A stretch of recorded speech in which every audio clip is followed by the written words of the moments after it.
अग्निवीर योजना लागू हुए करीब 2 साल हो चुके हैं, लेकिन अब भी इस योजना को लेकर विरोध के सुर उठ रहे हैं। लोकसभा चुनाव में भी अग्निवीर का मुद्दा खूब उठाया गया और चुनाव के बाद भी संसद से लेकर सड़क तक अग्निवीर मसले को लेकर विरोध चरम पर रहा है। और बात अगर पूरे देश की जाए, हरियाणा में इस स्कीम का जोरदार विरोध देखने को मिलता रहा है। हालांकि दूसरे राज्यों में भी इस स्कीम को लेकर समय समय पर विरोध होता रहा है, लेकिन हरियाणा में इसका प्रभाव ज्यादा था।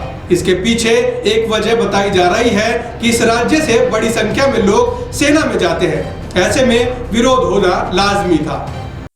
लिहाजा कहा जा रहा था कि हाल ही में हुए लोकसभा चुनाव के दौरान सत्ताधारी बीजेपी को अग्निवीर योजना की वजह से काफी नुकसान हुआ था और 2019 में 10 सीटें जीतकर आई बीजेपी इस चुनाव में महज 5 पर ही सिमट गई और इसी डैमेज को कंट्रोल करने के लिए अब हरियाणा सरकार की ओर से अग्निवीर योजना को लेकर बड़ा फैसला किया गया है।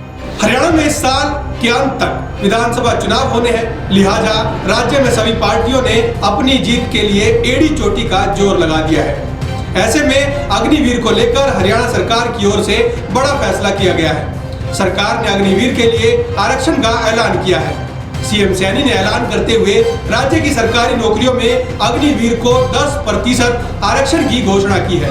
कहा जा रहा था कि लोकसभा चुनाव के दौरान कांग्रेस ने अग्निवीर स्कीम का मुद्दा जोर शोर से उठाया था, जिसके बाद लोकसभा चुनाव में यह स्कीम बीजेपी की बहुमत हासिल करने में रोड़ा बनी थी। यही वजह है कि सीएम सैनी ने अग्निवीर के लिए constable, mining guard, forest guard, jail warden, Haryana सरकार में मिलने वाली नौकरियों में 10% आरक्षण मिलने की बात कही है। वहीं ग्रुप बी, ग्रुप सी में 3 साल की आयु सीमा की छूट दी है।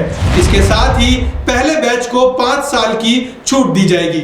इसके अलावा ग्रुप सी में सीधी भर्ती के लिए सिविल पदों पर 5% आरक्षण और ग्रुप बी में 1% आरक्षण प्रदान किया जाएगा। वहीं अग्निवीर अगर किसी तरह का बिजनेस करते हैं तो उन्हें बिना ब्याज का 5 लाख तक का लोन दिया जाएगा। वहीं कोई औद्योगिक इकाई अग्निवीर को अपने यहाँ जॉब देती है और प्रति माह 30,000 से ज्यादा की सैलरी मुहैया करवाती है तो उसे सरकार की ओर से प्रति वर्ष 60,000 की सब्सिडी भी दी जाएगी। इसके अलावा अग्निवीर को प्राथमिकता पर आर्म लाइसेंस की घोषणा भी सीएम सैनी की ओर से की गई है। इस सब के बाद कहा जा रहा है कि हरियाणा सरकार की ओर से अग्निवीर के लिए खजाना खोल दिया गया है। हालांकि अग्निवीर को लेकर केंद्र सरकार ने 2022 में ही ऐलान कर दिया था। उस दौरान जब अग्निवीर योजना का विरोध बढ़ा था तो गृह मंत्रालय ने ऐलान किया था कि अर्धसैनिक बलों की नियुक्ति में अग्निवीर को प्राथमिकता मिलेगी। इन्हें 10% आरक्षण दिया जाएगा। रक्षा मंत्रालय ने भी अग्निवीर को 10% आरक्षण देने का वादा किया था। इसके अलावा उत्तर प्रदेश, गोवा और हरियाणा सरकार ने राज्य पुलिस और उनसे जुड़ी सेवाओं में अग्निवीर को प्राथमिकता देने की बात कही थी। लिहाजा अब हरियाणा सरकार ने नौकरियों में आरक्षण का ऐलान कर दिया है।